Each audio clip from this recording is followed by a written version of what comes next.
Bien. Para ir condensando todo lo que hemos dicho en relación con la historia de la psicología, podemos decir que somos hijos de la filosofía y de la fisiología.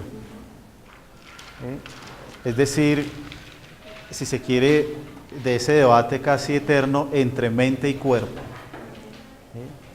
Y si usted se da cuenta, ese es un debate que todavía sigue, digamos, o todavía es vigente, porque todavía hay psicólogos que defienden que la psicología es puramente fisiológica, corporal, pero también hay psicólogos que defienden que lo más importante de la psicología son los procesos mentales, cognitivos, etc.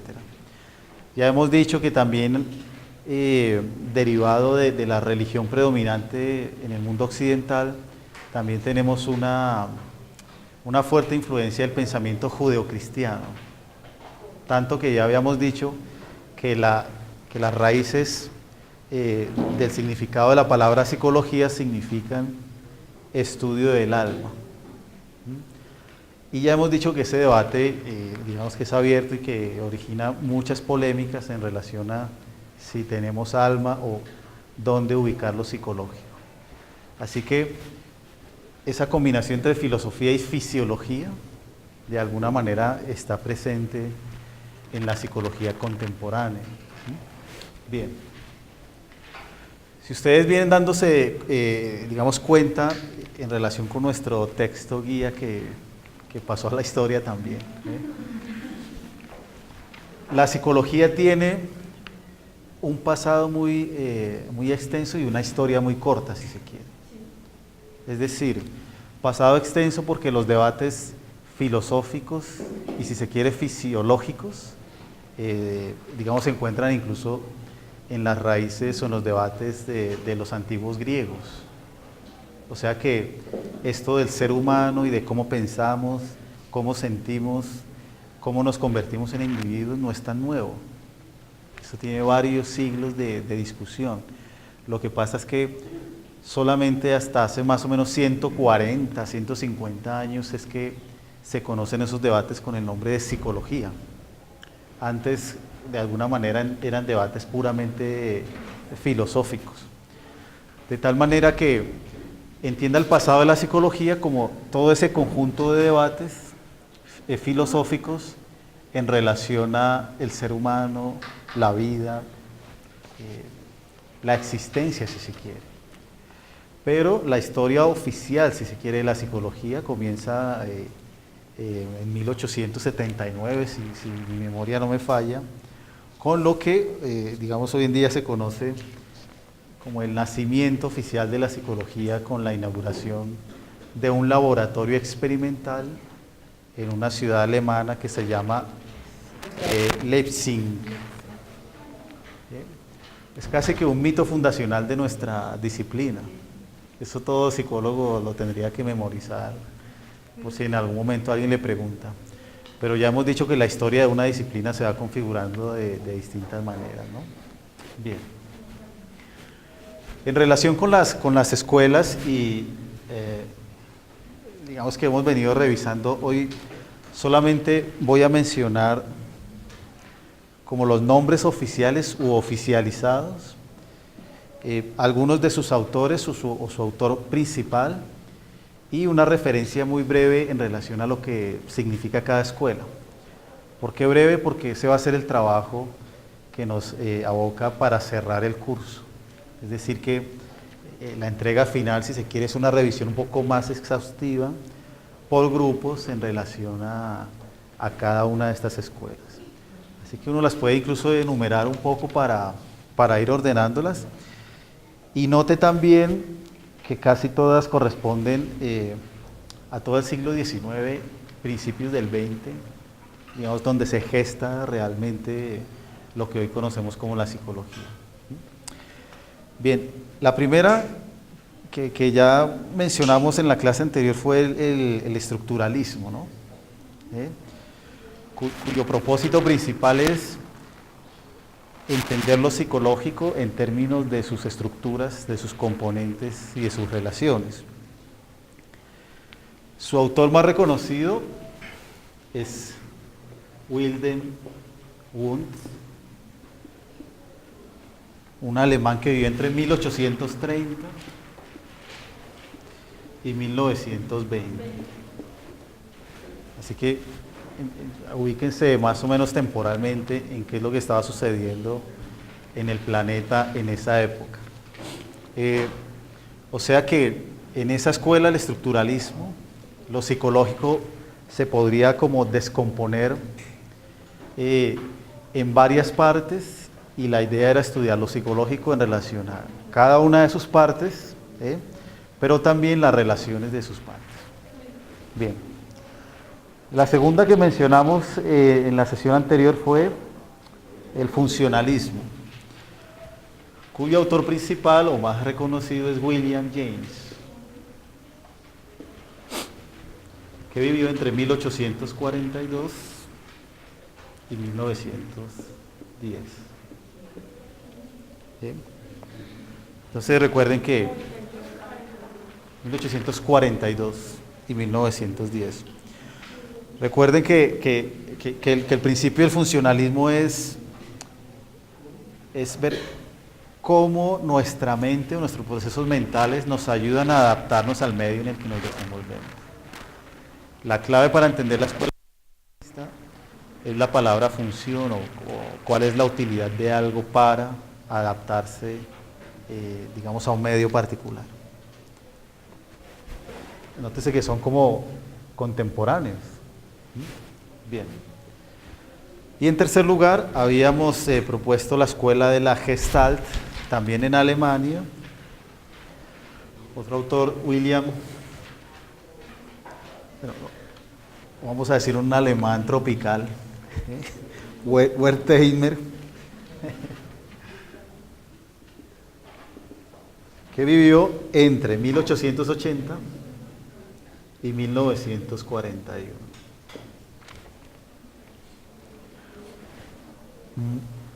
Recuerden que todos los principios de esta escuela se pueden resumir en una frase un tanto polémica, si se quiere, que es el todo es más que la suma de sus partes. O sea que, contrario a este tipo de escuelas, se defendía una idea según la cual habría que estudiar los fenómenos psicológicos en su complejidad. Bien.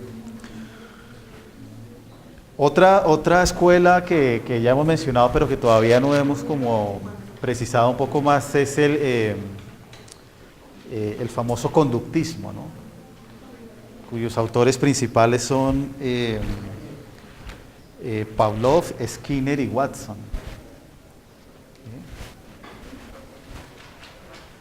Iván Pavlov, de Skinner.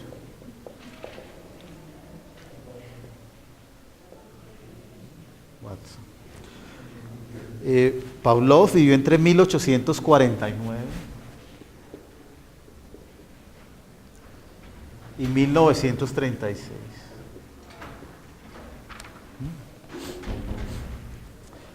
Watson entre 1818 y 1958. Y Skinner entre 1938 y 1990. Entonces note que aquí ya estamos como mencionando autores, si se quiere, más recientes a nuestra época. Recuerden que los principios del conductismo es entender el comportamiento, la conducta humana en términos de estímulos y respuestas. Es una forma de entender lo psicológico bastante natural y biológico. Tanto que seguramente ustedes ya escucharon esa metáfora de la caja negra. Esto es que hay procesos mentales que no se pueden estudiar por simple observación, por lo tanto, aunque se reconoce su existencia, pues simplemente no se estudia. Bien. Otra escuela muy discutida, por cierto, pero pues hay que mencionarla también, es el humanismo, ¿no? Humanismo, cuyo autor más reconocido es un norteamericano que se llama Abraham Maslow.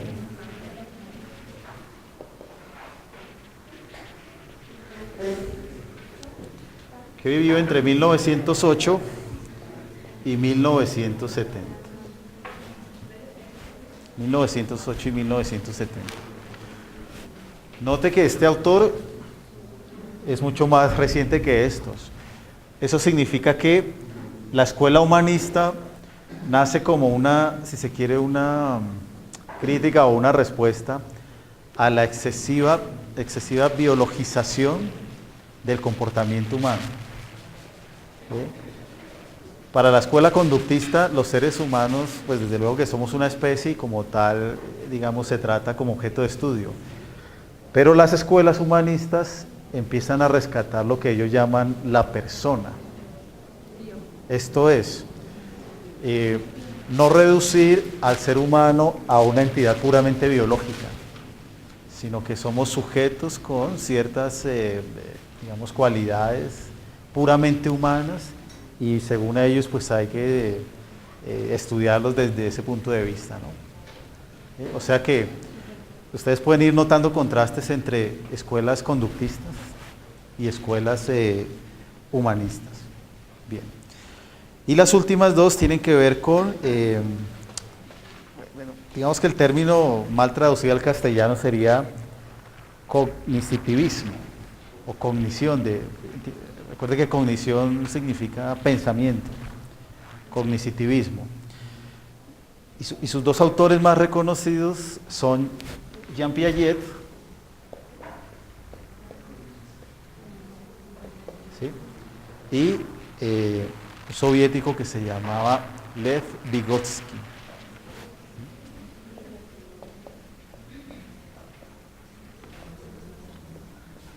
Piaget vivió entre 1896 y 1980.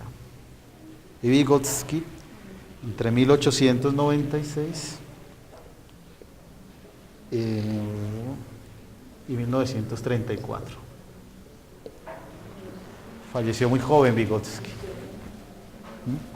Bien, en estas escuelas cognitivistas o cognitivas se resalta de lo psicológico los procesos mentales, cómo las personas razonamos, cómo las personas hacemos operaciones, qué sé yo, aritméticas, hacemos operaciones lingüísticas, etcétera, etcétera.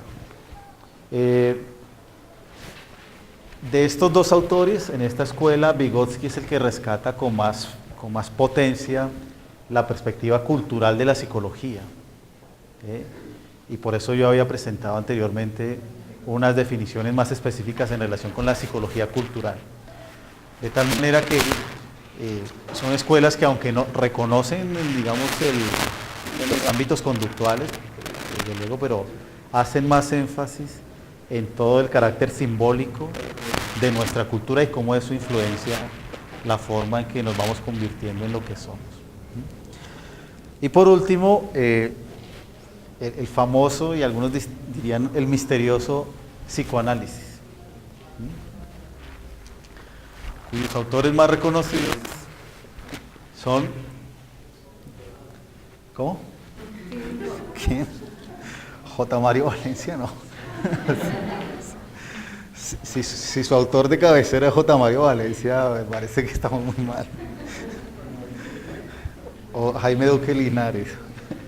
No, Sigmund Freud, el doctor Freud, que vivió entre 1856 y 1939. Y hay otro que también es importante en la historia del psicoanálisis, que casi no se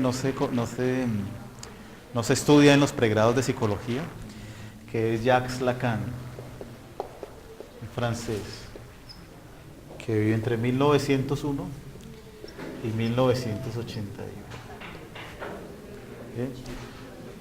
Recuerden que el psicoanálisis tiene una elaboración conceptual mucho más densa y sus categorías centrales son lo inconsciente,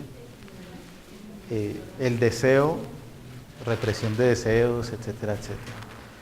De tal manera que aquí lo importante para este curso es que usted tenga en cuenta estas fechas y que vaya viendo que cronológicamente la psicología fue como desprendiéndose de la filosofía y la fisiología. Después se empiezan a conformar escuelas, es decir, grupos de personas que van pensando cosas similares, pero parece que después se empieza también a abrirse a nuevas formas de entender lo psicológico. ¿Qué es lo interesante para pensar? Que nos ubiquemos ahora, en el año 2010, y cuando usted escuche algún tipo de propuesta psicológica, trate de asociarlo a alguna de las propuestas de nuestra historia. Y yo estoy convencido que son muy pocas las cosas novedosas que se nos presentan hoy. Son como especies de ideas reencauchadas, por lo menos. Ahora, si usted se ubica aquí, en el 2010, etc., y no tiene esta perspectiva histórica, pues usted simplemente pues es un psicólogo miope que puede ser llevado de aquí para allá por las modas pseudopsicológicas que empiezan a surgir. De tal manera que por eso es que hemos venido repitiendo la importancia de las perspectivas históricas en psicología. Eso es importante. Bien, como dije al principio, esto simplemente es una presentación muy sucinta porque digamos, el último corte que comienza ahora va a estar abocado a pensar con más detenimiento cada uno de estas escuelas, quiénes fueron sus representantes, cuáles fueron sus aportes, etcétera, etcétera. Yo supongo que ustedes conocían alguno de estos, y de pronto algunos también son desconocidos, pero por lo menos son las figuras oficializadas en la historia de la psicología. Y si ustedes se dan cuenta, hay mucha presencia alemana allí y también norteamericana, un poco francesa. No hay absolutamente ninguno ahí en esa lista que hable en castellano, por ejemplo. O sea que esta es una historia vista desde una perspectiva. Después vamos a ver la historia de la psicología en nuestro país, por ejemplo, que tiene apellidos más fáciles de pronunciar, digamos, más reconocidos. Bien, ¿alguien tiene alguna pregunta sobre esto? Para pasar al núcleo de la sesión de hoy. ¿No?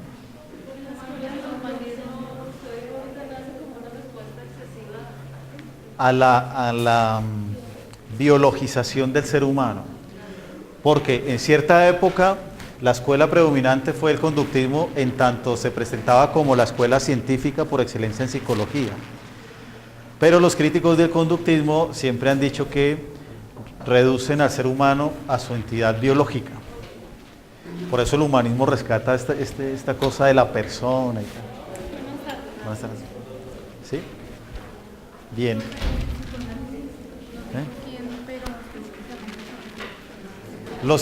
El concepto central de los psicoanalistas es el concepto de inconsciente.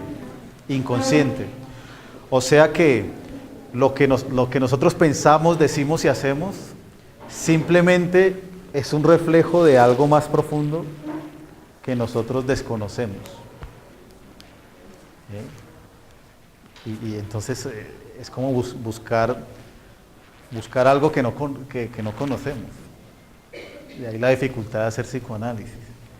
Es como si a usted le dicen que vaya, qué sé yo, a un granero a buscar algo.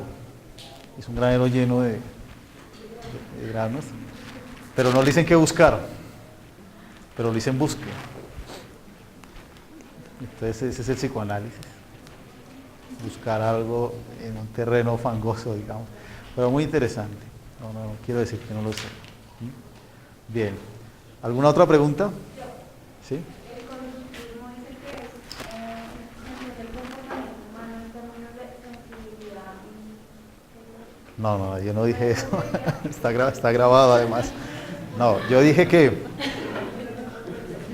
el conductismo, entiende, en términos de lo psicológico, es el estudio del comportamiento de los organismos. Y su principio básico es la relación entre estímulos y respuestas. O sea que las conductas son respuestas a estímulos del ambiente.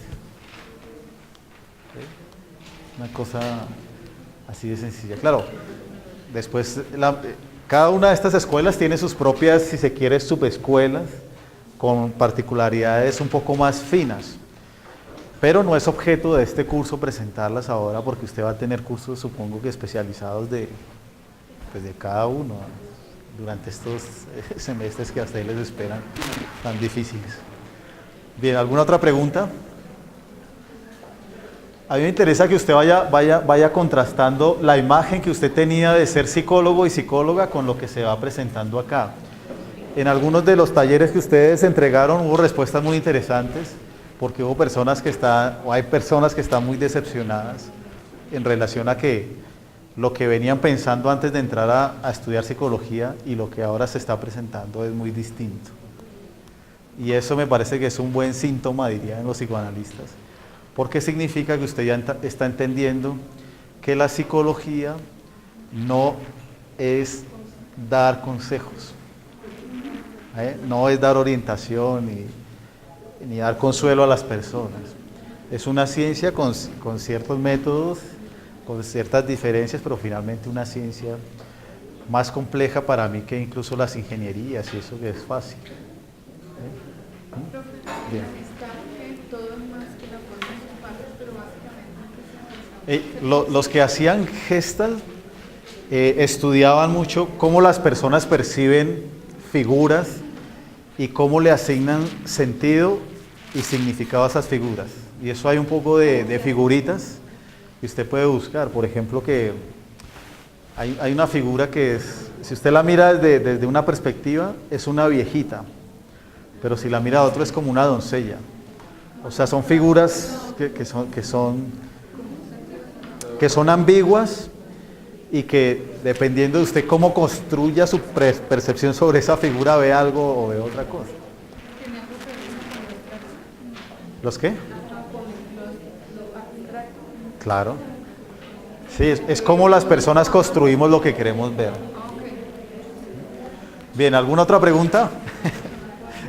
Por más que pregunten, vamos a hacer el taller parcial hoy. ¿Sí? ¿Sí? Bueno. Ya ahorita te los paso. Bueno. Entonces, présteme la atención para que, por favor. Bien, póngame atención que voy a repetir una o dos veces en qué consiste el parcial, porque como son tantas personas. Bien, primero es un parcial para resolver entre 3 personas. Así que escoja bien, juéguese muy bien las... ¿Eh? 3 personas. Habíamos dicho anterior, es que 2 y ahora que... Bueno, y consiste en lo siguiente. Recuerde que puede utilizar todos los materiales que necesite. Puede consultar absolutamente a todo el mundo, excepto que sea un profesional de la psicología. Bien, la idea es la siguiente. Haga un cuadro comparativo, si se quiere, entre las escuelas que hemos presentado, que fueron 1, 2, 3, 4, 5, 6, 7. Y entre su grupo de 4 personas, construya una definición, pero que no sea la definición copiada del texto, sino cómo ustedes entienden esa escuela. Como dicen en el colegio, con sus propias palabras. Sí, ya. Sí. Espere, permítame, les explico. De cada escuela, una definición, o sea, ¿qué es eso? Bien. Ahora, segundo, para cada escuela lo que estoy diciendo. Trate de pensar y de discernir. Sí. Sí. Es que esto es muy difícil. Ahorita se van a dar cuenta que no es tan fácil lo que les voy a proponer. Traten de pensar. ¿cuáles son los conceptos principales de cada escuela? Por ejemplo, es obvio que para la escuela conductista el concepto central es la conducta. Entonces usted tiene que decir, es la conducta entendida como tal y tal. Pero insisto, como dicen en la escuela, con sus propias palabras. Bien. Y por último, y esto es lo más difícil, así que recontratraten de pensar, según cada escuela, ¿cómo se entiende el sufrimiento y el pensamiento humano? O sea, digamos para una escuela, qué sé yo, conductista, ¿qué es el sufrimiento humano y qué es el pensamiento humano? Bien, y ese es el parcial. Para hoy sí, para las 5:30. Como son 4 personas, seguramente ustedes tienen que organizar bien y tal, y entregar. ¿Cómo? No, sí. Bueno, ¿hay alguna pregunta sobre el parcial? Está fácil. 4 personas.